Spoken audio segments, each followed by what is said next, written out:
Ilẹ̀ káàkiri àgbáyé ọ̀rẹ́ ètò ọdúnwó ọdúnwọlé tí gbogbo ènìyàn bẹ́ẹ̀ ni ètò tó kọ́ni lọ́gbọ́n ètò tó dáni lárayá ìròyìn tó kún fọ́fọ́ káàkiri àgbáyé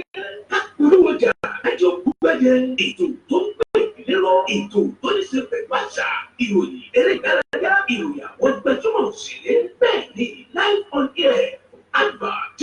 entertainment breaking news gossip and news event promotion church program Muslim program and all of your events ẹgbẹ́ gbogbo ìwà kẹwàá olúwẹ̀ lọ́jọ́ ní gbogbo ẹgbẹ́ yóò gbọ́ rédíò àti tẹlifíṣàn pẹ̀lú lè ṣe ìbílẹ̀ rédíò and tẹlifíṣàn tiwantiwa tó kalẹ̀ sí United Kingdom the classic of African community online station best for the community home and abroad ìbílẹ̀ rédíò ní mo pè ní ẹ̀kún gbogbo wa ní gbogbo ìgbàkúgbà tí ò fẹ́ bá ń gbẹ̀yìn láti gbẹ́nu ètò tàbí tí ẹ bá fẹ́ polówó ọjà tàbí ohun tí ẹ ṣe ẹ kàn sí wa ní ìbílẹ̀ rédíò and television tiwantiwa ẹ lè bù wá kedere tàbí kí ẹ gbọ́ wa live on www.ibileradio.com tàbí lórí TuneIn Radio lórí Twitter Instagram àti Facebook ẹ̀ka ìbílẹ̀ rédíò láti bá wa dòwò pọ̀ lórí ohun tí ọ̀gá yín bá fẹ́ ẹ pè àwọn nọ́mbà yìí 0790802594 tàbí 07795671385 tàbí 07424728743 ìbílẹ̀ rédíò tẹlifíṣàn tiwantiwa kárí ayé tí wọ́n kó bá gbọ́ wa ilẹ̀ tìtìtì. ayé ti máa تبارك الذي نزل الفرقان على عبده ليكون للعالمين نذيرا. ayé ti máa nìkan tó máa gbọ́ pẹ̀lú àgbékalẹ̀ ọ̀rọ̀ náà tí tọ́ni sọ́nà àti ayé gbé àfi ní sùwà lórí ẹ̀pẹ̀ àgbọ̀ fi kọ́ bẹ́ẹ̀ ètò tí kọ́ni ní súnà àdájọ́ Muhammad sallallahu alaihi wasallam àti ṣẹ̀ríà Islam gbogbo ẹ̀yàn olólùfẹ́ ìbílẹ̀ ẹ̀dá TV àti kíkọ́ lẹ́tọ̀ tí ó máa gorí àtẹ́kùn ní gbogbo ọjọ́ jílẹ̀ lẹ́yìn àwọn Ramadan bákan náà ní Ramadan program tí ó máa wáyé lójoojúmọ́ nínú àwọn Ramadan títí tí Ramadan tó fi dé ètò yóò máa bẹ̀rẹ̀ ní dédé àwọn mẹ́rin sí máa wọ́n ìrọ̀lẹ́ 4 to 5 p.m. Idle time mẹ́ta sí mẹ́rin ìrọ̀lẹ́ 3 to 4 p.m. Nigeria time kàná máa túbọ̀ ètò àlùfà Abdulaziz ní sẹ́kà lọ́lẹ̀ kí àwọn ọlọ́gbọ́n lórí bí àṣà àgbàfà àbíkù kìkì mọ̀ ìmọ̀jú sọ̀ọ́sọ̀ lọ́wọ́ tó jẹ́ kúrẹ́ bí àwọn àwọn ètò àrẹ ẹ̀kímà gbogbo ọjọ́ jímọ̀ Ramadan program ní gbogbo ọ̀rọ̀lẹ́ náà lórí ìkànnì bílẹ̀ rédíò àti ẹ̀mí ẹ̀fẹ̀ àlùfà Abdulaziz ní sẹ́kà lọ́lẹ̀ kí àkóso ìjọba yóò fún ìpolówó àti ìkéde ẹlẹ́mẹ́sọ̀ nígbà wọ́n ètò +20.13 tàbí +2347069678147 àti ìkìmọ̀ ẹlẹ́mẹ́sì rẹ̀ Ramadan program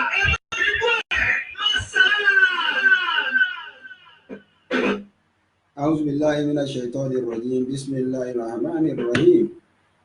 الحمد لله رب العالمين الرحمن الرحيم مالك يوم الدين اللهم صل على سيدنا محمد وعلى آله وصحبه وسلم آمين. adá ọpẹ́ fún Ọlọ́run ayin Ànábì wa Muhammad sallallahu alayhi wa sallam Ọlọ́run ọba wọn la fi ọpẹ́ fún ọba tí ó pa wọ́n láti ìjẹjọ́ tó fi di ọjọ́ tèmi ọba tó jẹ́ pé òun náà ló ní agbára lórí alágbára ọba tó ń láṣẹ lórí gbogbo aláṣẹ ọba tó jẹ́ pé ọwọ́ ò tó ọlá rẹ̀ ọwọ́ ò ká ọlá rẹ̀ ọba òun lọ́ba kèfèrí òun lọ́ba mùsùlùmí òun lọ́ba onígbàgbọ́ ọba ẹni tí ò gbàgbọ́ gbogbo ẹni tó ń ṣetọ́ Ọlọ́run náà ní ọba títí àánú Ọlọ́run sì ń dọ́dọ̀ wọn ẹni tí ò ṣetọ́ Ọlọ́run náà lọ́ba títí àánú Ọlọ́run sì ń dọ́dọ̀ rẹ̀ tó bá ru òjò sílẹ̀ kèfèrí tí ò gbọ́ Ọlọ́run gbọ́ yóò rọ̀ sílẹ̀ tó gbọ́ Ọlọ́run gbọ́ ọba tí ò fẹ́ nìkan sílẹ̀ láìkẹ́ kábíyèsí rẹ̀ á kí àyàn ológun àyàn Ànábì wa Muhammad sallallahu alayhi wa sallam adéwálé aṣíwájú ẹ̀dá Ànábì wa Muhammad sallallahu alayhi wa sallam nítorí pé kí ni òun náà ni aṣáájú àwọn ẹni tá à ń tẹ̀lé Ọlọ́run àlékún ìkẹ́ àlékún ìkẹ́ àlékún ọlá àlékún yìí àlékún ohun tí ń jẹ́ àlùbáríkà ọlọ́ba ṣe fún Ànábì wa Muhammad sallallahu alayhi wa sallam bẹ́ẹ̀ ni gbogbo àwọn àfọ́ àwọn òbí wa àwọn tí wọ́n níwàdúrà lórí wa tá a fi ń jẹ́ bá ṣe ń jẹ́ Olúwa aláàánú abẹ̀ọ́ àánú rẹ iyì rẹ ògo rẹ ọlá rẹ lọ́jọ́ òkú lórí wọn láíláí la hawla wala quwwata illa billahi al-aliyyil azim wọ́n lè mọ́ ní akọ àlẹ́yìn aléhàyíyá òmìnirun wà láàmúwàtí. Ọlọ́run adélé ní adé sórí ètò wa ní Hikmat program láti lè ṣe wa ìbílẹ̀ rédíò and TV, ìbílẹ̀ rédíò tiwantiwa, ìbílẹ̀ rédíò tó kárí gbogbo ayé. Ọlọ́tọ̀ ní tòun ọ̀tọ̀, ọ̀tọ̀ ní ti tọ́lú, ọ̀tọ̀ ní ti tọ́lú, ọ̀tọ̀ ní ti tọ́lú wò. Ẹni pé ti ìbílẹ̀ rédíò ọ̀tọ̀ ni nítorí pé kí ni òjò ni wá àwọn ọ̀bẹ nìkan ṣọ̀tá ẹni èjì bá rí òun lè jí ń pa. Adébàṣe délé ní àtúndé. Ẹ̀yẹ ká fi ọ̀rọ̀ ọpẹ́ ká fi wọlé nítorí pé kí ni o gbogbo àtijẹ́jọ́ tó fi di ọjọ́ tìlú mélòó tó ti rọ̀ tílẹ̀ ti fi mu. À ń bọ̀ wá náà.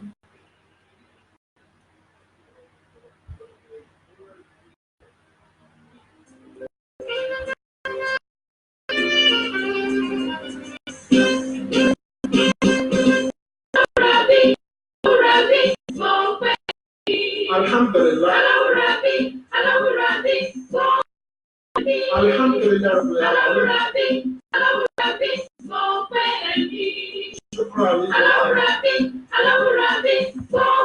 Àníká fi lé ìwọlé nínú nítorí kí ni òun ní ọkẹyàn dúpẹ́ ẹni bá bí orí àná yóò gbà mí sí nítorí pé kí ni adúpẹ́ pé Ọlọ́run dá wa sí fún wa lálàáfíà fún wa balẹ̀ ó jẹ́ ká rojú ká ráyè nígbàlódé wọ lọ́tọ̀ wa Ọlọ́run adúpẹ́. Ìbílẹ̀ rédíò TV, ìbílẹ̀ rédíò tiwantiwa, ìbílẹ̀ rédíò tó gbogbo ayé ń gbọ́ kárí ayé. Láti ìlú London ọ̀nà ní extension rẹ̀ ti débò Cairo tá a wà yìí. Ẹ fẹ́ máa gbọ́ wa ni ẹ fẹ́ máa wò wá, ẹ fẹ́ join wa ni. Ẹ̀yin ẹ lọ sórí Instagram, ẹ lọ sórí Facebook, ẹ lọ sórí Twitter. Ní orí Twinning rédíò, ìbílẹ̀ rédíò wà níbẹ̀. Gbogbo bí kíni tẹ́ bá wá sí lórí àtẹ àṣíkáyé, lórí àtẹ ayélujára. Tẹ́ bá gbá wa síbẹ̀ ẹ bá ìbílẹ̀ rédíò níbẹ̀. Nítorí pé kí ni o àti ìbílẹ̀ rédíò àti gbogbo àwọn ètò tí ń jáde ní iṣẹ́ wa ètò kan tí ò ṣe fọwọ́rọ́ sẹ́yìn ni. Ìkéde àti ìpolówó ọjà àti gbogbo tẹ̀m̀bà ẹ̀yin náà wòye oríṣiríṣi ìlú oríṣiríṣi orílẹ̀-èdè tí wọ́n ti gbọ́ ìbílẹ̀ rédíò. Kí ni wọ́n fẹ́ tà, kí ni wọ́n ń rà, kí ni wọ́n dá sílẹ̀, ṣé ilé iṣẹ́ ni, oníṣòwò ni, aládàáni ni, níjọ ni wọ́n náà máa sáré ti bọ̀ wá sí ilé iṣẹ́ wa ní ìbílẹ̀ rédíò. Fún ìgbà tó ń tà wá á polówó ọjà á gbé ilé iṣẹ́ yín lárugẹ ẹ̀yin ò rí i pé rere ni Olúwa. Gbogbo bí kí wọ́n ti ń gbọ́ wa ní àgbáyé náà wọ́n ti mọ gbúrò ilé iṣẹ́ yín nítorí pé kí ni o àwa iṣẹ́ ọmọ apàtẹ mọ́tà àìsí ọmọ apàtẹ kó kùtà bá a bá pàtẹ gbogbo ayé ìgbà lọ́wọ́ wa ni. Ẹ̀yin náà máa sáré tètè bọ̀ pẹ̀lú owó ìdákọ̀mù péréje tí ò gùn yín lápá. Ọlọ́run a dúpẹ́. Mo ń bọ̀ wá nígbà tẹ́lẹ̀ pé ìbílẹ̀ rédíò sí mo ń bọ̀ wá láàrin ìṣẹ́jú kan. Ọ̀pọ̀ yẹmí o, mo yẹ lọ́kọ́, mo ṣọpẹ́ fún ẹ aláwọ̀ pẹ́ mi. Ọ̀pọ̀ yẹmí o. Nọ́mbà tẹ́lẹ̀ pé bí ó sí láàrin ìṣẹ́jú kan +44 tó jẹ́ abroad number wa ní +44 74 59 35 3799 lábẹ́ aláṣẹ àti olùdarí iléeṣẹ́ náà olótú àgbà aláṣẹ àgbà olùdarí iléeṣẹ́ náà ìyá àbàdàn. Tẹ́ ẹ bá ti ń pe nọ́mbà náà lọ́wọ́ kan lẹ́jà sí iléeṣẹ́ ìbílẹ̀ tó wà ní ìlú London ní òkèèrè ní o gbogbo yóò tẹ́ dá sílẹ̀ ẹ kàn sí wọn kíákíá àbàyìn pẹ̀lú gbogbo yóò sì bọ̀. Gbogbo àwọn yẹn wọ́n ti ń darapọ̀ mọ́ wa lórí program wọ́n ti ń retí wa tẹ́lẹ̀ ká tó dé wọ́n ti dé pò wá wọ́n ti dé pò wá torí pé kí ni ẹ̀yin àwa là ń wá ẹ̀yin là ń bá gbogbo àmọ́ wa ni a sì máa bá yín ẹ̀yin olólùfẹ́ bá ti sí ẹ̀yin kò sí àwa nítorí pé kí ni wàhálà tiwa náà ni ìgbádùn títí yín. Nọ́mbà tá a lè pè ìbílẹ̀ rédíò sí tí gbogbo gẹ́gẹ́ bí mo ṣe ń bọ́rọ̀ mi lọ +44 74 59 35 3799. Ìyẹn èyí tí mo pè ní sìn yẹn ẹ tún lè WhatsApp wá síbẹ̀. Ẹ tún lè pè wá sórí nọ́mbà míì +44 74 2472 8743 +44 74 24 72 8743.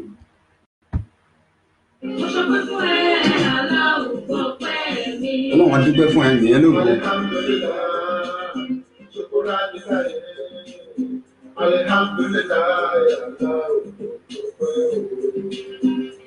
Ọ̀pọ̀ yẹmí o,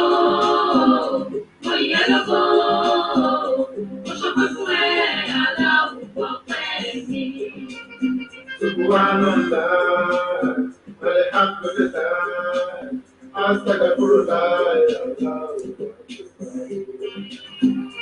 Ọ̀pọ̀ yẹmí o,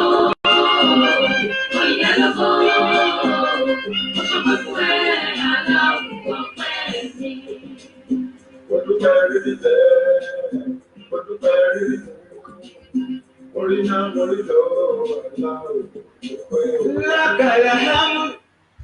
Ọlọ́run a dúpẹ́ fún ẹ̀yà yìn ẹ́ lógo, kí ọ yìn ọ́ lógo.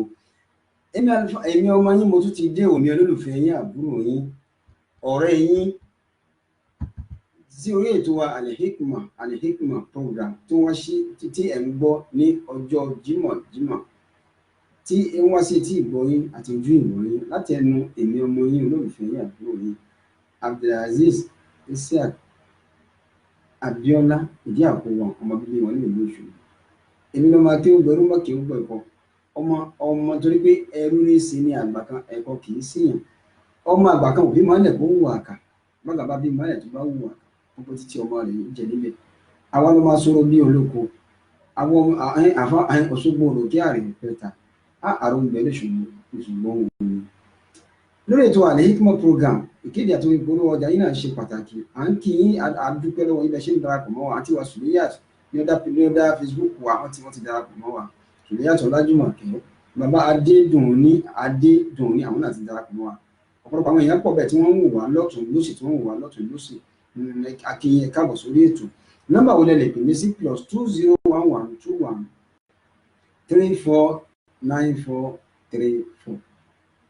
Tó bá jẹ́ pé WhatsApp number mi ni ẹ lè WhatsApp mi sí +234 7069678147. Ọlọ́run a dúpẹ́ fún ẹ̀yìn ẹ̀ lógo.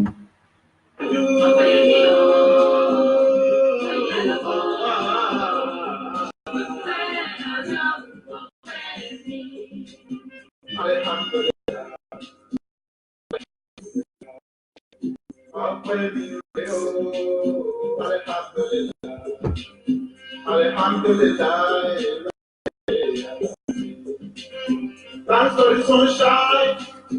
Thanks for the rainfall. Ọlọ́run á jí ọ. Thanks for yesterday, today, and even tomorrow. Alhamdulillah.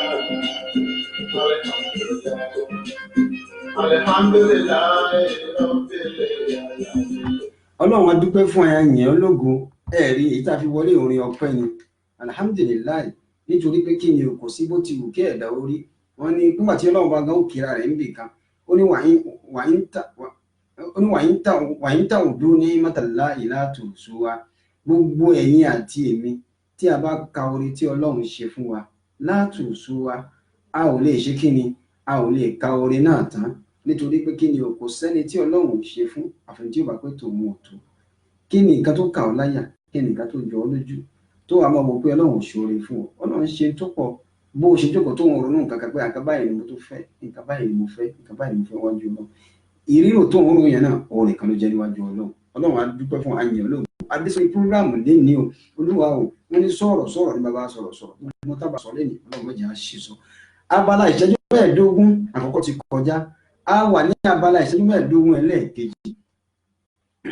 a bọ̀ sí abala ìṣẹ́jú 15 ẹlẹ́ẹ̀kejì tí ó máa jẹ́ abala ilé-iṣẹ́ wa ní ilé-iṣẹ́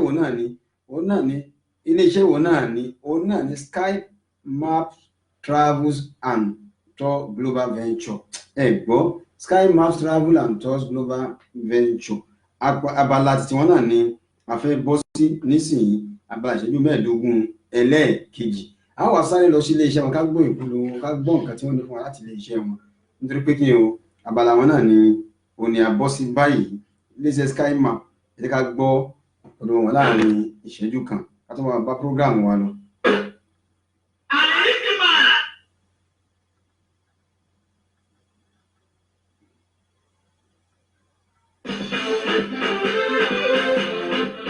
ọ̀rẹ́ wa ṣó ti pẹ́ tó ti ń gbìyànjú àti ròkè òkun àmọ́ táwọn kan fi búrẹ́dì kú olómi ọbẹ̀ jẹ ọkàn rẹ balẹ̀ àsìkò ti tó fún ẹ tí wọn náà fò lókè pẹ̀lú ìrànlọ́wọ́ iléeṣẹ́ Sky Maps Travel and Tours Global Venture iléeṣẹ́ tó ń bá nítorí ìrìnà sókè òkun wọ́n bẹ̀rẹ̀ ṣe gbogbo ètò tó yẹ tí wọn náà fi lè fò lókè orílẹ̀-èdè wo ló fẹ́ lọ gan ṣé US ni ṣé Amẹ́ríkà ni UK ni Canada Australia Europe àbí Schengen visa pé kí wọ́n bá ẹ ṣe bí o fẹ́ lọ sí Malaysia Dubai Kenya South Africa àti bẹ́ẹ̀ bẹ́ẹ̀ lọ fọkàn rẹ balẹ̀ pẹ̀lú iléeṣẹ́ Sky Maps Travel and Tours Global Venture ìrọ̀rùn ní ìrìn àjò bá dé o wọ́n bẹ̀rẹ̀ ṣe ticket booking àti hotel reservation ibi tó dé sílẹ̀ àwọn yìí ṣèṣòro ẹ kàn sí Sky Maps Travel and Tours Global Venture ní shop 10 third floor Jesu Shell shopping complex Ọbalùfọ̀n Ilé-Ifẹ̀ Ọ̀ṣun State fún wà ní number 42 Ìjẹ̀dẹ̀ Road Ìkòròdú nípínlẹ̀ Èkó telephone 0813-318-8183 tàbí 08030-74-73-71. Skymax Travel and Tours Global Ventures ìrìn àjò dìrọ̀rùn.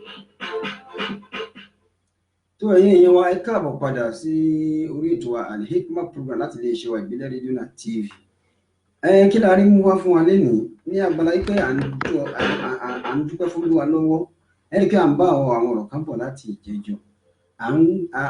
ọ̀nà ọ̀rọ̀ àwọn ìjọ̀gbọ́n tí Sayyidatu Aisha radiyallahu ta'ala tí wọ́n bá wa sọ pé àwọn ìwà mẹ́wàá àwọn nǹkan mẹ́wàá tí a bá lára ọmọlúwàbí èyí tí wọn náà bá tì ní títí ṣara ṣẹṣẹ kó o yá lọ kọ́ ìṣe náà nígbà tó ń ka lọ ní ìjẹjọ́ Allahu Akbar Ọlọ́run máa dúpẹ́ fún ẹ̀yìn ẹ̀ lógún Sayyidatu Aisha àti ká lórí 4 sí 5 ó kà fún wa pé wasilatu rahimi kéèyàn máa da ẹbí pọ̀ kó máa ṣe dáadáa sí ẹbí ó wà níwà tá à ń bá lára ọmọlúwàbí kéèyàn máa da ẹbí pọ̀ ó wà lára àwọn tá à ń bá lára ọmọlúwàbí. ọpẹ́ o. ọpẹ́ yìí ni o mo yẹ lọ́kọ́ mo ṣọpẹ́ fún ẹ aláwọ̀ ọpẹ́ mi. alhamdulilayi rabbil alamin. الرحمن الرحيم مالك يوم الدين.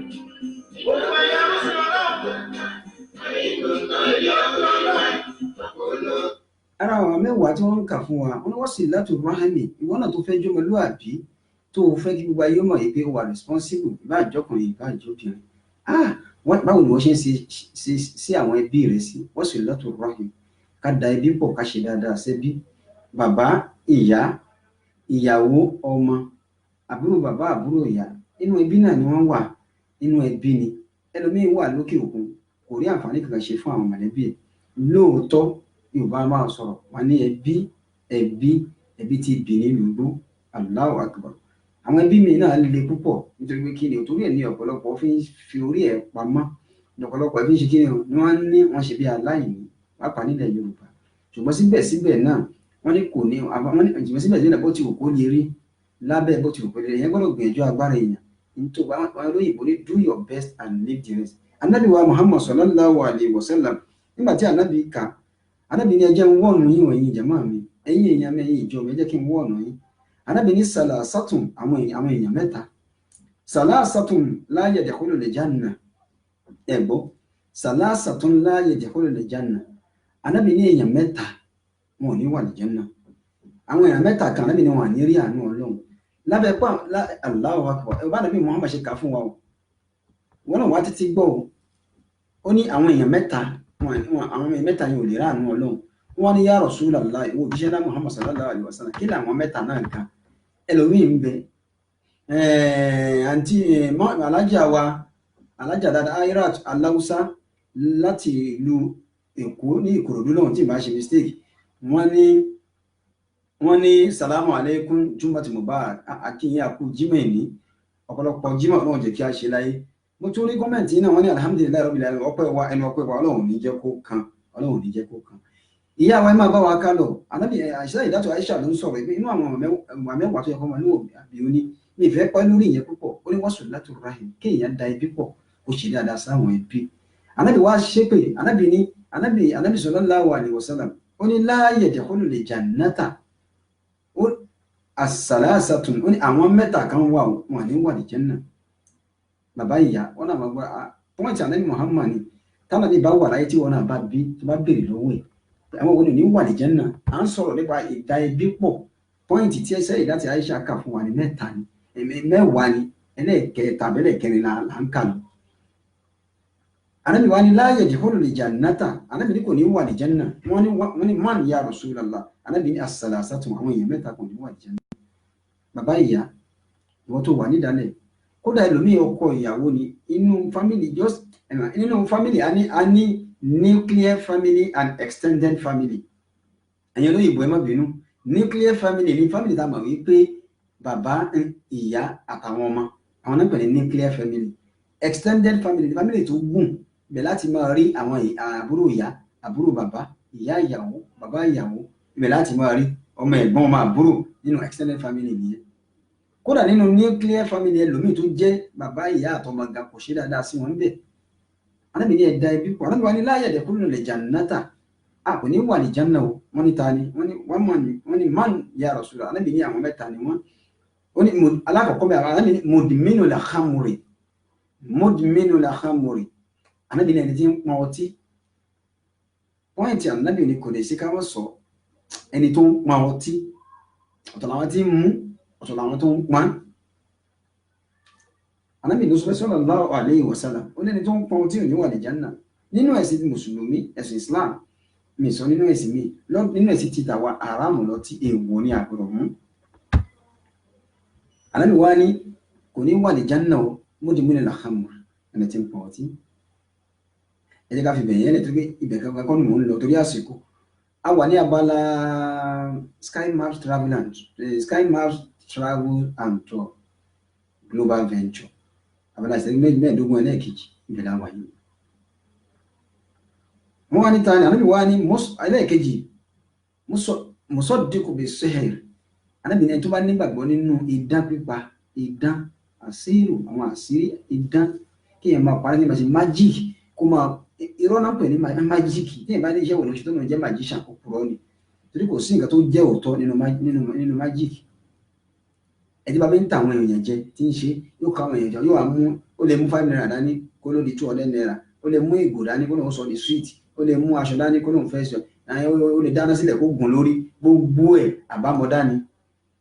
Àwọn èèyàn wà lórí program tí wọ́n wà Adédìwọ̀n ní àwọn náà wà ń bẹ̀, àti Wàsùlẹ̀ àti Jìmàkẹ́ àwọn náà wà ń bẹ̀. Àwọn èèyàn bẹ́ẹ̀ wọ ẹtí àwọn wà tẹ̀ ń bọ̀ ọdún tẹ́ fi ń wọ̀ ní fọ́ etí tẹ́ fi ń wọ̀ ní di. Ẹlẹ́ẹ̀kẹta tí mo ń lọ gẹ́gẹ́ tí mo ń sọ àlẹ́ mi wà kọ́ tí ò rọ́hìmì, àwọn ẹni tí ń já okùn ẹbí ní àbúrò bàbá mi ìní bá ṣe mọ́. Irọ́, Islam ò faramọ́. Islam ò faramọ́. Wà kọ́ tí ò rọ́hìmì, ẹni tí ń já okùn ẹbí tí ò da ẹbí pọ̀, tí ò ṣe dáadáa sẹ́bí. Ìwọ ṣe dáadáa sí wọn, ẹni tí ó bá ṣàbúrú sí ọ kó ṣe, yóò forí ara rẹ̀ gbé. Nítorí pé kí ni o, inna Allaha la yudi'u ajra al-muhsinin. Ọlọ́run náà ò ní ṣe kí ni o, òun ní ra ládàá ẹni tí máa ń ṣe dáadáa, òun ní ra láre ẹni reward fún iṣẹ́ dáadáa téèyàn bá ṣe. Ọlọ́run náà ò ní waste ẹ̀, dandan ni kó òun reward ẹ̀ tó bá ṣe dáadáa. Ìwọ ṣe dáadáa sí wọn, nítorí pé kí ni o, yóò bá máa sọ pé ẹbí ní ibi ní ṣubú, ẹbí ní ibi ní sígbó. Bẹ́ẹ̀ ni, ṣùgbọ́n Islam ò faramọ́ pé ká má ṣe dáadáa sẹ́bí. Ìyàwó, ọmọ, bàbá, ìyá ṣe dáadáa sí wọn. Alákùnrin ha ló ti kú ní jẹ́. Báwo ni wọ́n náà ṣe ń ṣe sí àǹtí wa tó wà ní Cairo, ọ̀dà wa tó wà ní Cairo, wọ́n tó wà ní Germany, tó wà ní London, bàbá ìyá àtàwọn ẹbí rẹ̀, ǹjẹ́ kí ni àǹfààní tí wọ́n jẹ́ lára rẹ̀ kan? Mi ìfẹ́ pẹ́ lórí ìyẹn, mẹ́ta ni, Allahu Akbar, mi ìfẹ́ pẹ́ lórí rẹ̀ rárá. À ń bọ̀ wá láàrin ìṣẹ́jú kan, mi ìfẹ́ pẹ́ lórí ẹ̀.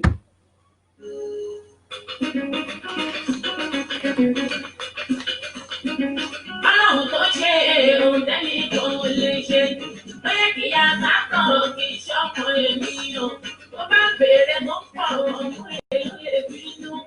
Ọlọ́run ti bínú ọmọ ẹ̀dá òbèrè. Ọlọ́run tó ṣe ohun tẹ́lẹ̀ tó lè ṣe, ó yẹ kí a máa kọ́ kí ṣọ́kàn ènìyàn. Tó bá béèrè tó pọ̀ ọmọ èèyàn lè bínú. Ọlọ́run ti bínú ọmọ ẹ̀dá òbèrè. Ọlọ́run ló ṣe tẹ́nìkan ò lè ṣe, òun ló ṣe tẹ́nìkan ò lè ṣe. Gbogbo owó tó ní lọ́wọ́ yẹn kì í ṣe ìwọ ló ní. Gbogbo owó tí ìwọ náà ní lọ́wọ́ ìwọ kọ́ ló ní, ó wọ Ọlọ́run ló ṣe fún ẹ. Ó wọ Ọlọ́run, wọ́n rí ọ ni wọ́n ń pè ẹ́ lénìí, tó bá di ní ọ̀la tá a bá rí ọmọ àpá ẹlòmíì.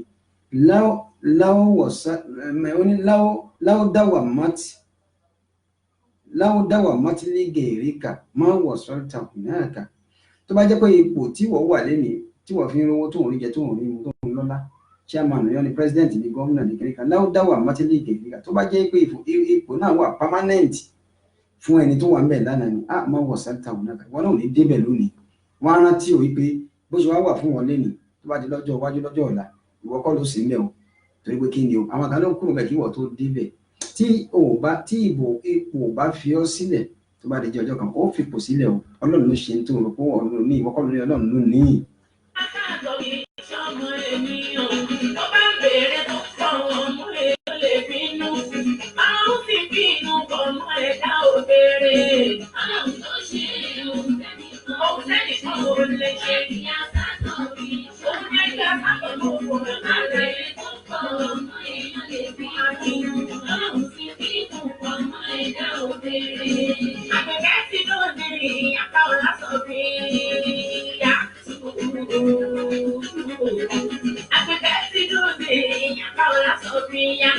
Mama, oh, kikiri, akore ni adenu.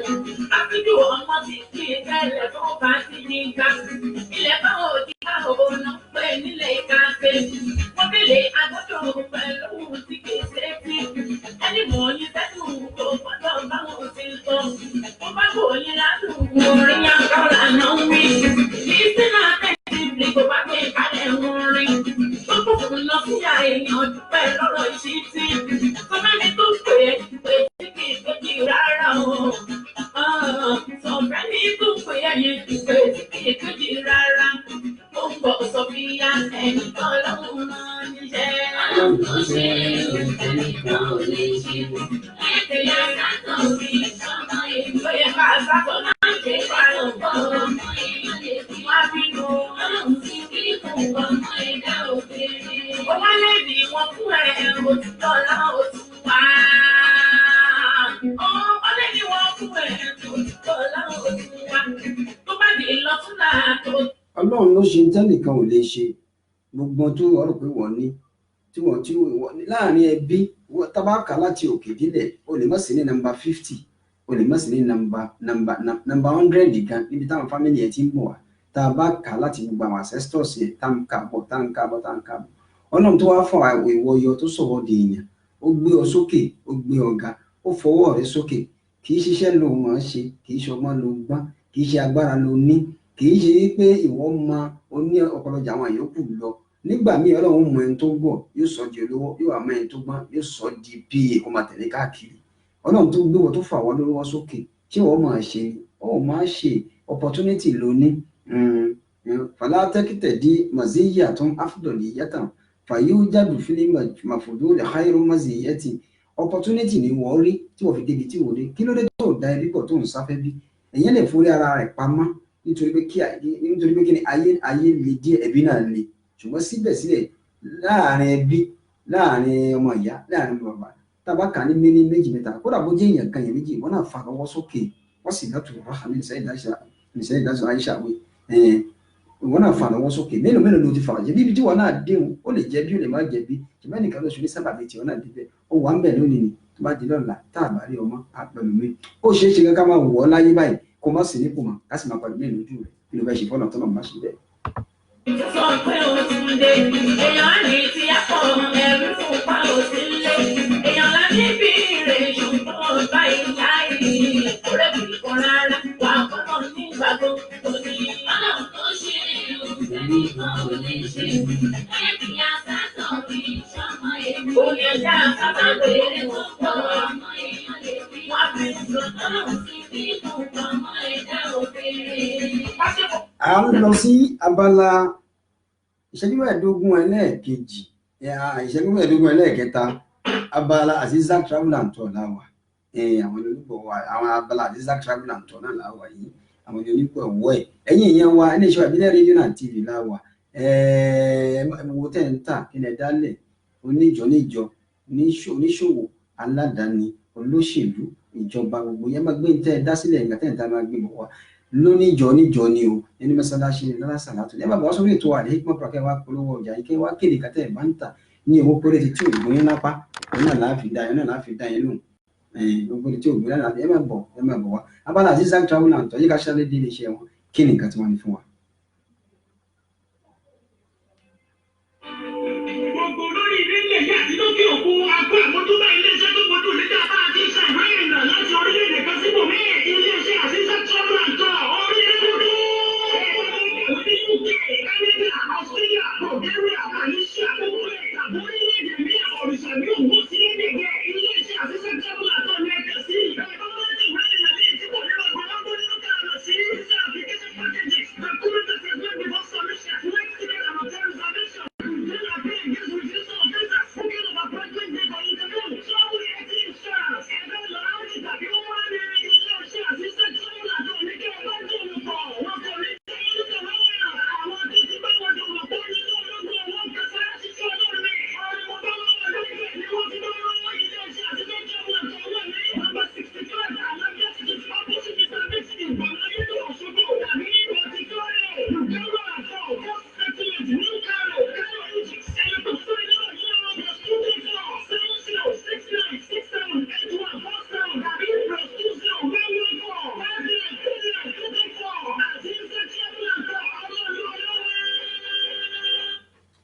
tó ẹ káàbọ̀ padà láti lè ṣe Azeezat Travel and Tour ẹ̀yin náà kà sí wọn o fẹ́ rìnrìn àjò ní flight ticket ní hotel reservation ní booking of appointment gbogbo yóò tán ṣẹlẹ̀ yín náà ti gbọ́ nínú ìkéde wọn ẹ kà sí wọn ẹ bá wọn dòwò pọ̀ ẹ rí i pé rere ni olúwa ọlọ́run ló fi rán wọn iléeṣẹ́ ni tó níwèé àṣẹ láti ọ̀dọ̀ orílẹ̀-èdè wa Nàìjíríà ẹ̀yin ìyẹn ẹ káàbọ̀ padà sórí program wa yẹ́ bí nǹkan tí mò ń bá ọtí sẹ́yìn ilẹ̀ sẹ́yìn dáhùn Aisha sọ fún wa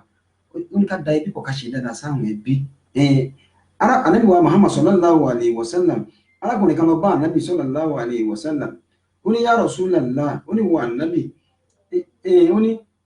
ó ní wà Ànábì inni aznabtu zamban azima ó ní mo ṣe Ọlọ́run púpọ̀ ẹ̀ṣẹ̀ mi pọ̀ èmi náà má pẹ̀lẹ́ ẹ̀ṣẹ̀ ni mí kódà yìí ní sọ ẹ̀ṣẹ̀ mi fún Ànábì sallallahu alayhi wa sallam Ànábì ní fámà zambuka kí ni ẹ̀ṣẹ̀ rẹ̀ ọlẹ́ṣẹ̀ mi pọ̀ Ànábì méje ń sọ ọba olúwa ṣe mí lógo mọ̀mọ́ wa dáadáa wọ́n ti wà lórí program you are welcome on program ẹ kú Jímẹ̀nì báwo ni sáìdì ọ̀dọ̀ yìí ṣe dáadáa lẹ́wà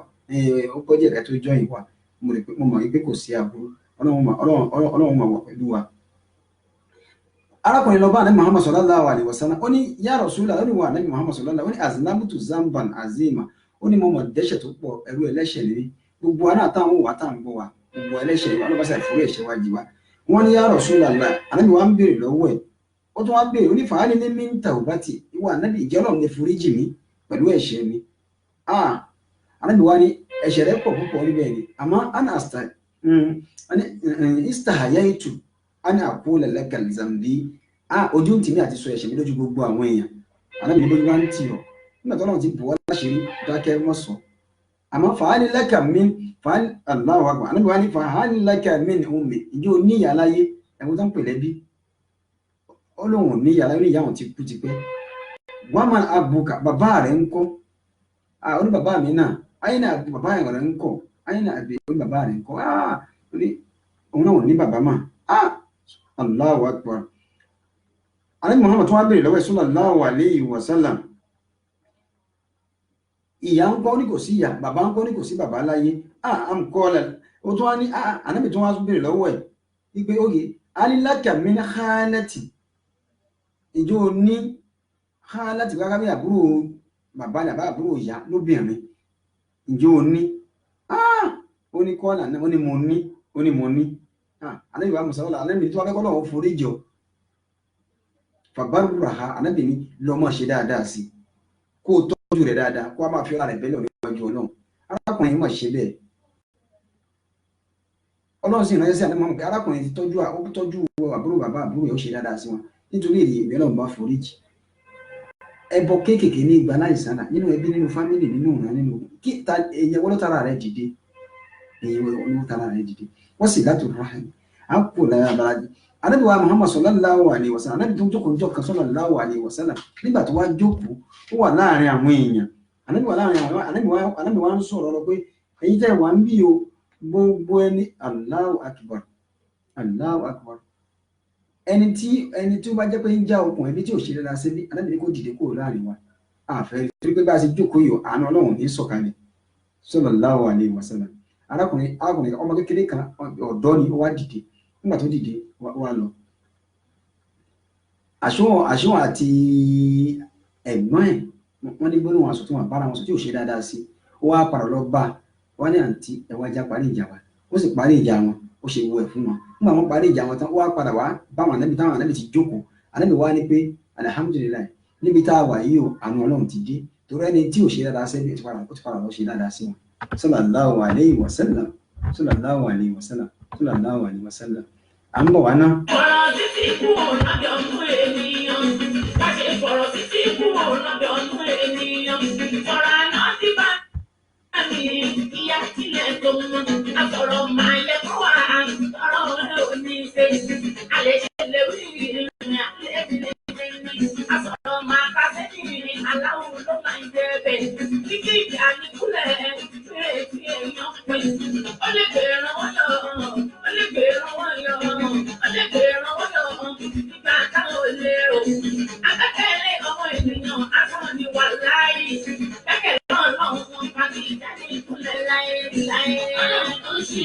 òǹtẹ̀ nìkan ò lè ṣe ẹ kí a sátọ̀ bí ìṣọmọ èmi. ẹ̀yà sátọ̀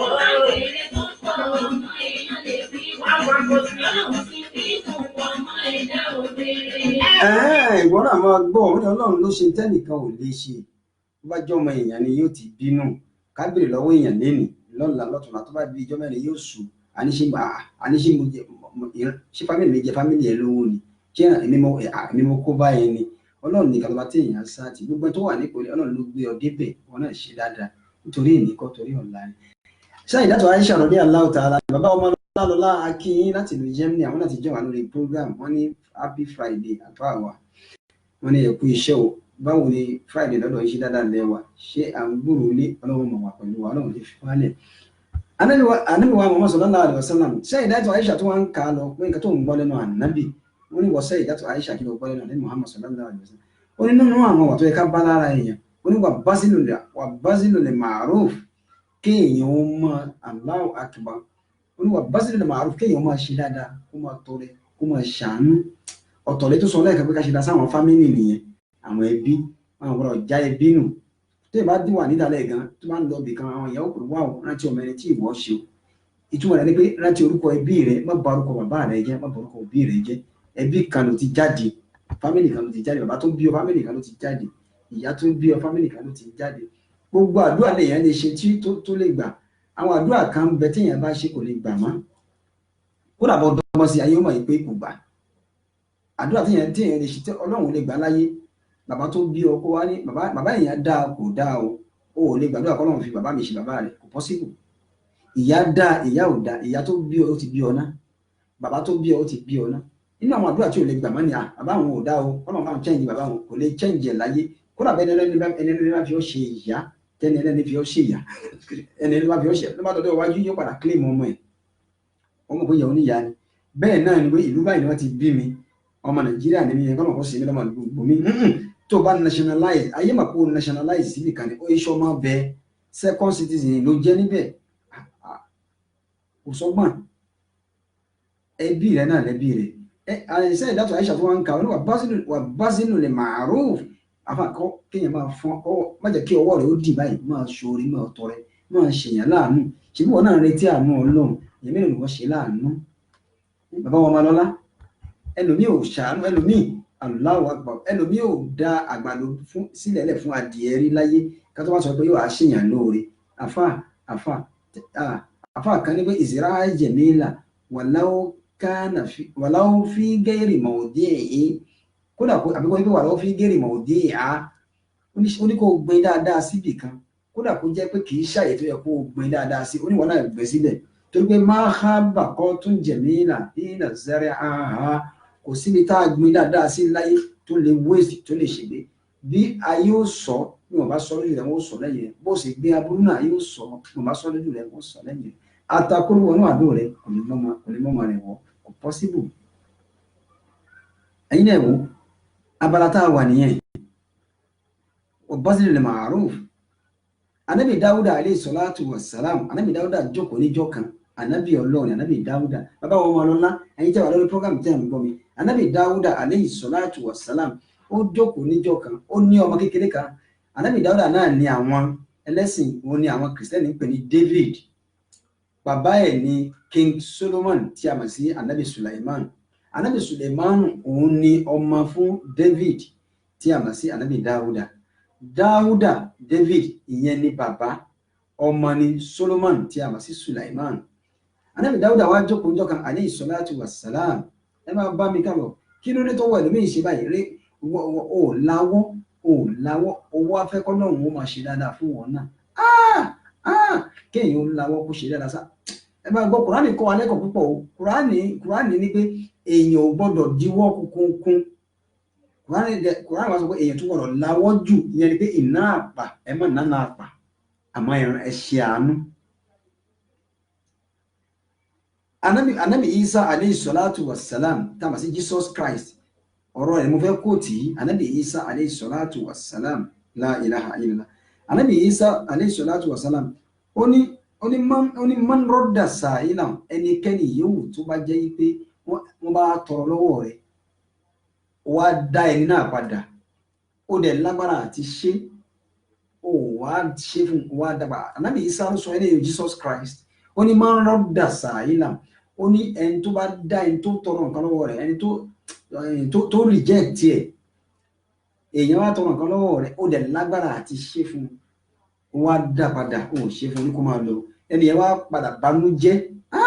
ó ní lam tagshal malaikatu baytahu sab'atal ayyam ó ní irú ẹni bẹ́ẹ̀ tó ṣe bẹ́ẹ̀ fún odidi ijọ́ méje màláìka aláàánú ò ní ṣíjú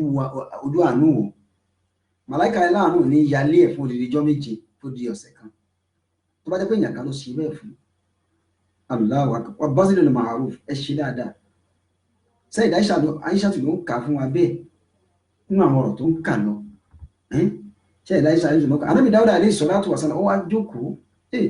Ànábì Dáúdà wá jókòó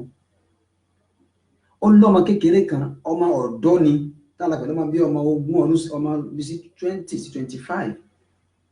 ọmọ yìí Ànábì Dáúdà bá fẹ́ jẹun ọjọ́ ń jẹun tó bá fẹ́ mu ọjọ́ mu ó fẹ́ràn rẹ̀ púpọ̀ tánàbì Dáúdà ò bá rí ní ọjọ́ kan Ànábì Dáúdà tá a mà sí David tí ò bá rí níjọ́ kan inú Ànábì Dáúdà ò ní dùn á ní ẹ̀rọ bá mi pè lágbájá ọ̀rẹ́ mi ni ẹ̀rọ bá mi pè lágbájá ọ̀rẹ́ mi ni Allahu akbar Allahu akbar ó wá díjọ́ ọjọ́ kan Ànábì Dáúdà wá jókòó ọmọ náà wá sọ́dọ̀ Ànábì Dáúdà wọ́n jọ jẹun wọ́n jọ ṣe fàájì ọmọ yìí wá lọ sílé ó ń lọlé ẹ̀yin wa ẹ̀yin tẹ́ ń gbọ́ wa tẹ́ ń wò wá ojú tẹ́ fi ń gbọ́ wa kò ní fọ́ etí tẹ́ fi ń gbọ́ wa kò ní di ẹni tó bá fẹ́ orí ọlọ́run tí ń fa àná ọ̀nà àfi kí wọn náà ṣe àná àfi kó o ṣòro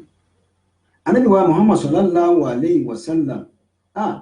Ànábì Muhammad sallallahu alayhi wa sallam ó kàn fún àmọ́ ẹ̀ púpọ̀ pé ìrun tá à ń kí ààwẹ̀ wa àsàlátù wa gbogbo tá à ń ṣe kò lè gbé wa wà ní Jánnà o ẹ̀gbọ́ kò lè gbé wa wà ní Jánnà Ànábì sọ nǹkan tó lè gbé wa wà ní Jánnà Ànábì sọ fún wa wọ́n tó wá bí Ànábì léèrè pé man huwa muslim ta ni onígbàgbọ́ ọ̀dọ́ ta ni mùsùlùmí gidi gan Ànábì ní man salima muslim ẹni tó bá yẹ kó bá la mùsùlùmí ẹgbẹ́ rẹ̀ bí lisanihi wa bi yadihi ẹni tó láàyàn tó dùnyàn nínú pẹ̀lú ọwọ́ rẹ̀ àti àwọn rẹ̀ Allahu akbar Allahu akbar Ànábì Dáúdà kò rí ọmọ yìí níjọ́ kan kò rí ọmọ náà wọ́n jẹun tán wọ́n lọ lé Ọlọ́run wọn rán màlẹ́kà sí Ànábì Dáúdà alayhi salatu wa salam òjíṣẹ́ Ọlọ́run ni wọ́n ó ní bí Ọlọ́run ṣe máa ń bá wọn sọ̀rọ̀ Ọlọ́run wá bá sọ̀rọ̀ Ọlọ́run ní ìwọ Dáúdà ọmọ tó kú lọ́dọ̀ rẹ̀ láìpẹ́ yìí ká tó ríjọ́ mẹ́ta síjọ́ náà ni ọmọ náà kú láyé la ilaha illallah Muhammadu rasulullah sallallahu alayhi wa sallam kéèyàn wá báyà pé kéèyàn wá sọ pé ọ̀rẹ́ rẹ̀ yìí ó tó nífẹ̀ẹ́ sí olólùfẹ́ rẹ̀ yóò kú láyé o báwo nínú tiẹ̀ náà ò ṣe rí ọmọ kékeré ọmọ bíi 50 to 20 years 25 Ànábì Dáúdà wá banújẹ́ pọ̀ ìwọ Ọlọ́run ó sì fi ọmọ ilé ẹ̀kọ́ má pa àwọn Ọlọ́run ní kò sí lọ́jọ́ ọjọ́ òkú rẹ̀ ti pé ìzájá àjẹlù láàyò àkérò sá àtàwọn wàlà ìsìtìmù ní ọjọ́ tí ọjọ́ ẹ̀dá bá ti pé ìṣẹ́jú kan sẹ́kọ̀ǹsì kan kò ní lé ẹ̀dá náà kù láyé jọ náà ọjọ́ rẹ̀ ti pé àti parí ẹ̀ Allahu akbar inú Ànábì Dáúdà máa bàjẹ́ inú rẹ̀ bàjẹ́ púpọ̀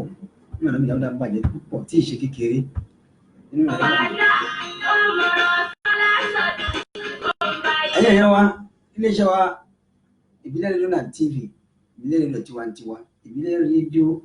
on top forward ever backward never ẹ̀rí pé lọ́tún lè tó wà ẹwọ nǹkan tá à ń sọ fún wa kéèyàn ó láàánú kó ṣe dáadáa wọ́n bí Ànábì léèrè wọ́n ní àlè muslim man salima muslima bi yadihi wa bi lisanihi ẹni tó la mùsùlùmí ẹgbẹ́ rẹ̀ pẹ̀lú àwọn rẹ̀ àti ọwọ́ rẹ̀ tó ṣe dáadáa tó ṣe òwe wọ́n rà lẹ́ pẹ̀lú mùsùlùmí gidi Allahu akbar Allahu akbar Allahu akbar à ń bọ̀ wá láàrin ìṣẹ́jú kan à ń bọ̀ wá ní. ìyá olèrò fínà sí fàtúbì máa tún sọ́tún fàtàdá ànàbà ní àwa tẹ́kí máa tún sọ́tún fàtàdá ànàbà ní àwa tẹ́kí kí ni fàárí rẹ kí ni fàárí rẹ kí ni fàárí rẹ kí ni fàárí rẹ ọmọ Ádámọ̀ tí ó dé pẹ́. Kini fàárí rẹ. Kini fàárí rẹ. Kini fàárí. Kini fàárí. Kini fàárí rẹ̀, kini fàárí rẹ̀, ọmọ Ádámọ̀ tí ó lè pẹ́, kini fàárí rẹ̀.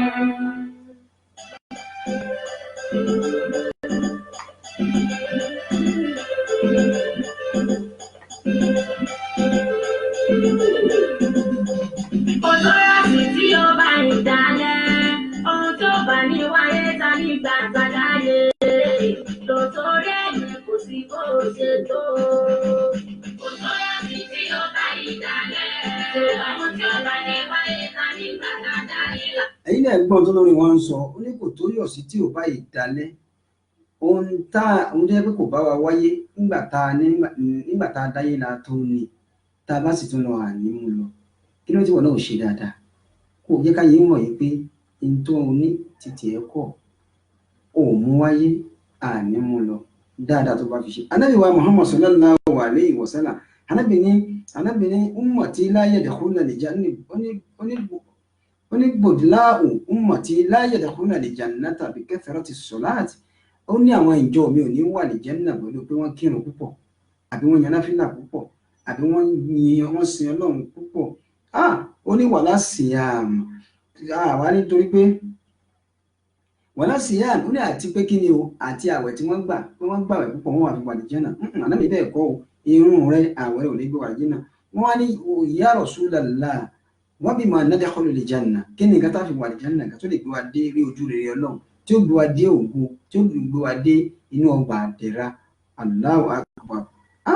Ànábì ní walakin yadkhulunaha bis-salamati as-sadri in tí ó gbé kálukú wà ní Jánnà salamati as-sadri ẹni tó bá ní peace of mind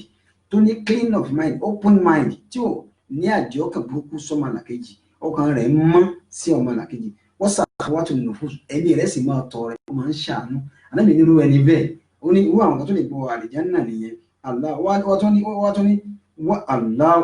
ó ní wà rahmatun li jami'in nas li jami'il muslimin ó tún wá jẹ́ ní tó yẹ kó kí ni o ń ṣàánú àwọn mùsùlùmí ẹgbẹ́ rẹ̀ ó ń ṣe dáadáa Ànábì Muhammad sallallahu alaihi wasallam wọn náà ṣe dáadáa Ànábì Dáúdà alayhi salatu ọmọ yìí mà lọ ilé ẹ̀ Ọlọ́run ní wọ ọmọ yìí Ànábì Dáúdà ọmọ yóò kù ní ìjọ mẹ́ta sí ìjọ mẹ́rin nínú ọmọ yìí Ànábì Dáúdà wà bẹ̀ ṣiṣẹ́ wàhálà lóríṣiríṣi wà bẹ̀ sí dààmú ọgbẹ́ náà tí Ọlọ́run ní wọ́n mẹ̀mí dọ̀la mi ò ní gbọ́ torí ọjọ́ òkú rẹ̀ ó ti pé la ilaha illallah Muhammadu rasulullah ẹ̀wọ̀n kan nígbà tí ọmọ náà délé ọmọ kan ṣe fàájì tiẹ̀ lọ ni nígbà tó wá di bí ọjọ́ kẹrin àbíkọ́ ọjọ́ karùn-ún Ànábì Dáúdà ń retí kí wọ́n wá ránṣẹ́ láti ilé wọn wípé ọmọ lágbájá ti kú ọ̀rẹ́ rẹ̀ Allahu akbar Ànábì Dáúdà ń retí kí wọ́n rán yàn wá kó wọ́n á túfọ̀ ọmọ yìí fóun Allahu akbar wọn àtúfọ̀ ọmọ yìí ó tún di jọ́ karùn-ún wọn àtúfọ̀ ọmọ yìí nígbà tó di jọ́ kẹfà wọn àtúfọ̀ ọmọ yìí nígbà tó wá di jọ́ keje Ànábì Dáúdà ní ẹ̀yìn èèyàn wá pò yẹn ìwọ wá ń tiẹ̀ lọ sí ilé ọmọ alágbájá báyìí lọ́ba mi pè wá mo fẹ́ rí ọmọ náà bá mi bèèrè ẹ̀ lọ́wọ́ kan tó ń ṣẹlẹ̀ nílé wọn nígbà tí wọ́n délé àwọn ọmọ yìí tí wọ́n débẹ̀ Allahu akbar wọ́n bọ́ ọmọ yìí nílé nǹkan kan ò ṣe Ànábì Dáúdà ní ẹ lọ pè wá wọ́n á pè dé Ànábì Dáúdà wà ń lanu pé láti jẹ fà bí jà sọ́mọ ní ọmọ yóò kú ní òsì kú mọ́ kò lè yé sọ fún un pé Ọlọ́run ní ó kú òkú mọ́ wọ́n yà Ànábì Dáúdà lẹ́nu wọ́n tún wá jọ jókòó Ànábì Dáúdà àbákúdá ìyá ni àbọ̀ náà ti pa ó tún jí padà ni wọ́n wá jọ jókòó Ànábì Dáúdà ní kó jókòó tó jókòó wọ́n tún wá jọ jẹun dáadáa nígbà tí wọ́n jẹun tán kọ́ kí ni ká tó ṣe. Àlàyé lórí ẹni kò sí bó ṣe tó. Kò lóyún tí ó bá ìdálẹ́, ohun tí ó bá ní wáyé ta nígbà àtàdáyé. Lòtórí ẹni kò sí bó ṣe tó. Kò lóyún tí ó bá ìdálẹ́, ohun tí ó bá ní wáyé ta nígbà àtàdáyé. Lòtórí ẹni kò sí bó ṣe tó. Ìjọba wáyé ṣe bí yóò là wá. Ibi lájọ wá ṣẹ̀dá ò fẹ́ rí mọ́. Kò sóhun tá mú wá la fi kìlọ̀ wípé ohun ayé la ó padà fi sí. Ta ló lówó tó kú tán sí pẹ̀lú owó? Gbogbo yòówù tẹ̀dá lè tẹ̀ láyé. Gbogbo yìí tẹ̀ ń gbọ́ wa tẹ̀ ń wù wá tẹ̀ ń jọ ìwà láti ọ̀dà Facebook àbí láti ibi ìbílẹ̀ rédíò page láti ń jọyìn wa gbogbo yóò tẹ́ bá ti ń jọyìn wa ètò wa Al-Hikmat program náà ni ẹ̀ ń gbọ́ láti lè ṣe ìbílẹ̀ rédíò and television láti lè ṣe ní London náà láti ń gbọ́ wa tí extension èdè ìlú Egypt níbí ẹ̀yin náà wò iléeṣẹ́ ìbílẹ̀ rédíò alára ní tòun ọ̀tọ̀ọ̀tọ̀ ní tọ́lú ọ̀tọ̀ ní tọ́ gbogbo nǹkan yóò tẹ́ ẹ̀ bá ń ta ẹ máa gbé bọ̀ wá ìpolówó ọjà àti ìkéde iléeṣẹ́ ó ṣe pàtàkì àbáyé gbé mo jẹ́ níta táyé ó mọ̀ yín tí ní owó tí ò gbọ́ yín lápá ní owó tí ò gbọ́ yín lápá kí wọ́n ló ṣẹlẹ̀ sí ọmọ àti ànábì Dáúdà ẹjẹ́ á máa bá bọ̀. Ànábì Ọlọ́run Àyùbá lọ́jọ́ sí ààrẹ lásán ló tọ́wọ́ ẹ̀ padà àìmọye olówó tó kú bọ́dì lásán tó ti fún yọ̀rìn táyé padà wá fún wọn lówó jùwẹ̀ owó mélòó ló ní o lòtó rẹ́yìn kò sí bó ṣe tó. Kò tó yọ sí tí ó bá ìdá láyọ̀ láyọ̀ tó bá ní wáyé ká nígbà kàdá yóò ṣàmúwá kò sóhun tá máa ń lọ sí bó ṣe tó. Alágbára yẹ wo ní pẹ̀sán fún yín. Sọ agbára òun kó jẹ́ olùkọ́ ní. Kálágbára yóò máa gbọ́ ẹ̀rí olórin wa Àmínátù Àjàó òbí rere ó ní alágbára ayé mo ní pẹ̀sán fún yín. Ẹ̀yin olówó ayé adékọ́ṣà fún yín ní tá à mú wáyé tá a bá láyé ṣé wọ́n lọ ní ní ṣèbó bá láyé ni tó bá jẹ́ pé wọ́n lọ ní nígbà tó ń lọ kí ló ṣe tó fi dì í lọ́kọ́ máa mú lọ àwọn tó lọ lánàá tó lọ níjẹta tí wọ́n ní iwájú tí wọ́n lẹ́yìn tí wọ́n lágbára tí wọ́n lọ́lá tí wọ́n nípò tí wọ́n mọ nǹkan tí wọ́n àfà tí wọ́n bá ń bọ̀ ilẹ̀ ó mọ̀ ọ̀rọ̀ gírì ṣèbígbà tí wọ́n náà gbọ́njú tó gbọ́n tó dépò tó lé ṣe ó bọ́ orúkọ wọn lẹ̀ ní òpá wọn láyé mà ìwọ náà wàá wò ibi táwọn náà lọ wọ́n náà lọ bẹ́ẹ̀ àwọn ayé ikú kan ò sí kéèyàn ó ṣe dáadáa ni Ànábì Dáúdà alayhi salatu wa salam wọn bá mi jẹ wọn ní ká lọ pé ọmọ ìwà wọn pe ọmọ náà dé ọmọ yóò kú mọ́ wọn tún wá jọ jẹun ọmọ ìwà lọlé dáadáa wà ní ìwọ Ọlọ́run òyì sọ̀rọ̀ kó má ṣe bẹ́ẹ̀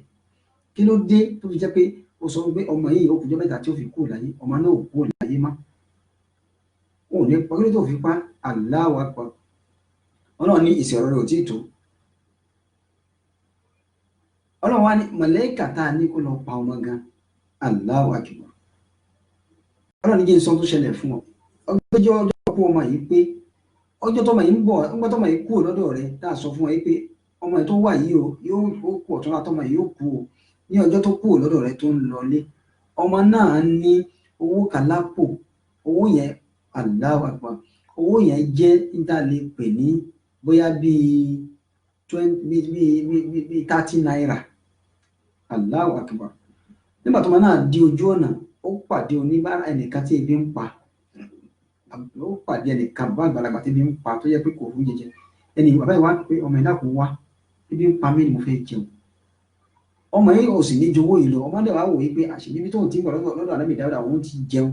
ẹ̀yin lẹ́yìn ò tí ì jẹun yìí ó ní bàbá ẹ̀ tí ì jẹun ọmọ sì tó wà kó owó tó jẹ́ 30 naira yìí salasuna dirham ó wá kó owó yìí ó wá kó fún bàbá yìí Allahu Akbar Ọlọ́run ní nǹkan tí ọmọ yìí ṣe ó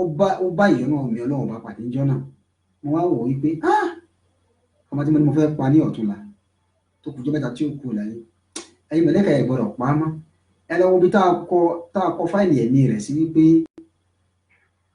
ọjọ́ ìgbésí ayé rẹ̀ ti pé yóò kú láyé ibi tá a kọ fáìlì ẹ̀mí ẹ̀ sí ẹ lọ wo bẹ̀ wọ́n gbà tí wọ́n dé wọn ní ọjọ́ mélòó lẹ́ bá mẹ́ wọ́n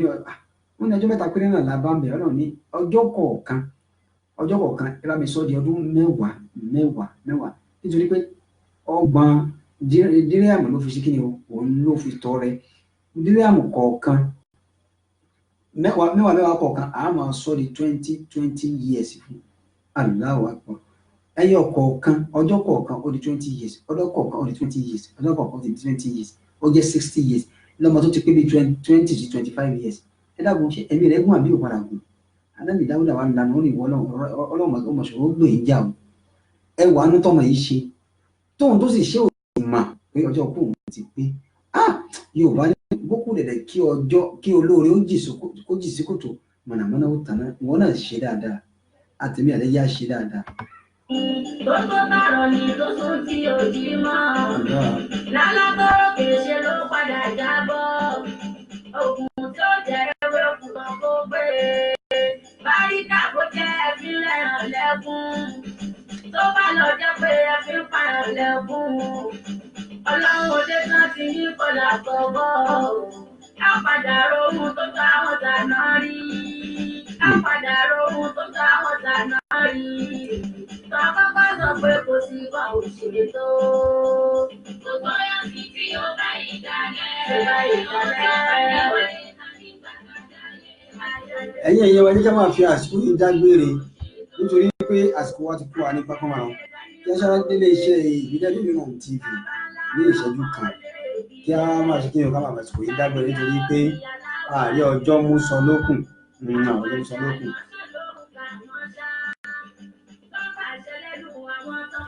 À ń bọ̀ wá láàrin ìṣẹ́jú kan.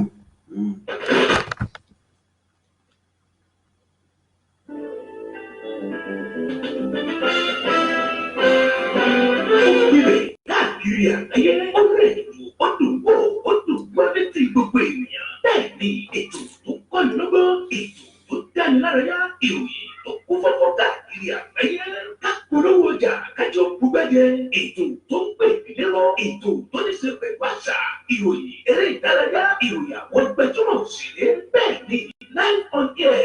Advert, jingle, entertainment, breaking news, gossip and news, event promotion, church program, Muslim program, and all of your events. Ẹgbẹ́ gbogbo ìwà ẹ̀wà polówó ẹ̀ lọ́dọ̀ ní gbogbo ayé yóò gbọ́ rédíò àti tẹlifíṣàn kan ló lè ṣe ìbílẹ̀ rédíò and tẹlifíṣàn tiwantiwa tó kalẹ̀ sí United Kingdom, the classy of African community. Online station best for the community, home and abroad. Ìbílẹ̀ rédíò ni mo pè é fún gbogbo wa. Ní gbogbo ìtàkùgbà tí ò fẹ́ bá ń gbẹ̀yìn láti gbẹ́nu ètò tàbí tí ẹ bá fẹ́ polówó ọjà tàbí oúnjẹ ṣe ẹ̀tọ́ sí wa. Ní ìbílẹ̀ rédíò and television tiwantiwa, ẹ lè bù wá kedere tàbí kí ẹ gbọ́ wa live on www.ibileradio.com tàbí lórí TuneIn Radio, lórí Twitter, Instagram àti Facebook ẹ̀tẹ̀ ìbílẹ̀ rédíò láti bá wa dùn pọ̀ lórí ohun tí ọ̀gá yín bá fẹ́ ẹ pè àwọn nọ́mbà yìí 0790802594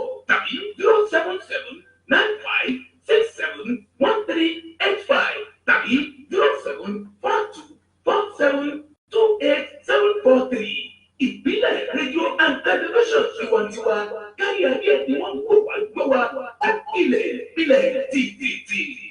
tó ẹ̀yin èèyàn ẹ káàbọ̀ padà láti iléeṣẹ́ ìbílẹ̀ Mìíràn TV tiwantiwa láti ìlú London náà ní extension àdíntè ìlú Egypt tá a wà yìí. A máa fi àsìkò yìí dágbére nítorí pé kí ni òun ní ká jẹun pẹ́ lẹ́nu òfò fún ní òjẹ́ òfò fún ní òjẹ́ àsìkò ṣe é sí kí ni kò ṣe é mú so lókùn àsìkò àti wà ní pápá mọ́ra. Ẹ̀yin èèyàn wa iléeṣẹ́ ìbílẹ̀ rédíò ẹ fẹ́ máa gbọ́ ẹ fẹ́ máa wò wá ẹ fẹ́ máa tà ń ṣe ni àbí ẹyin tẹ̀yìn ń tà ìpolówó ọjà àti ìkéde ó ṣe pàtàkì ní ilé iṣẹ́ wa. Ẹ máa gbé nǹkan tẹ̀ ń tàbọ̀ ẹ máa sáré tètè bọ̀ wá lórí Facebook, lórí Twitter, lórí Instagram, ní orí TuneIn Radio ẹ bá wọn bẹ̀. Wẹ́bsáìtì wa www.ibileradio.com, info@ibileradio.com ìyẹn ni ímeèlì wa. Ẹ sáré sí kẹ́ ẹ kàn sí wa gbogbo tẹ́ bá ń tà tẹ́ dá sílẹ̀ máa gbé bọ̀ àbáyé pẹ̀lú àbáyé kéde ní owó péréte tí ò gún wa nípa gbogbo ayé ó sì máa bàtẹ́ bá bẹ́ẹ̀ ni. Nígbà tẹ́lẹ̀ tó wá sí ìjà bọ́ọ̀lù nàmbà wa fún ìpolówó ọjà àti ìkéde ní abẹ́ àṣẹ àti olùdarí ìyàwó ìyá àbàdàn láti ìlú London náà +447459353799. Nọ́mbà ìṣẹ́ tó lè pè wá sí +447424728743. Gbogbo ẹ̀yin tí ẹ darapọ̀ mọ́ wa oníyànṣẹ́ ọlẹ́bẹ̀ ṣe àwọn tá a jẹ́ akọ ìbínú ọláìyá Sheriff àríyìn Crown Adéríbigbé àríyìn àti Olúwatóbi Olúwaṣeun Adéníjì ọmọ táwọn wá tó àti wá ọmọ táwọn wá báyìí ní àti ọmọ táwọn wá gbogbo ẹwọ́n tá la kí o màmá wa Hairat Ọláìtàn bàbá wa máa lọ láti gbogbo ẹ̀yin tẹ́ darapọ̀ mọ́ wa yìí sálẹ̀ ní sinago yìí la kí a máa fa àsìkò yìí lọ ní ọjọ́ mẹ́jọ àwa làwọn wá ẹ̀yin làá máa bá wọn ní fi ẹlòmíì ṣe wọn ní fi ẹlòmíì ṣe. Èmi ọmọ yín olólùfẹ́ yín àbúrò yín Abdulaziz Isi Akabela ìdí àkúwà mo ń fa àsìkò yìí dágbére fún yín. Èmi ọmọ akéwìgbẹ́rúwọ́ kéwìgbẹ́kọ ọmọ àgbà kan òbí mọ́lẹ̀ kó wù àkà wọn làbá bí mẹ́rin wá wù àkà ó bẹ́ẹ̀ tí ọmọ rẹ̀ ó jẹ́ mbẹ́ àwọn àlọ́ máa sọ̀rọ̀ bí olóko lẹ́ni lánàá pé gbogbo àbí máa ń sọ fún wa pé bó bá kù wọ nìkan bó wà láàrin rò kó ṣe dáadáa kó ṣe rere o á ní padì ayọ̀ subhana rabbika rabbil izzati amma yasifun wassalamu ala al mursalin alhamdulillahi rabbil alamin ó dàbọ̀.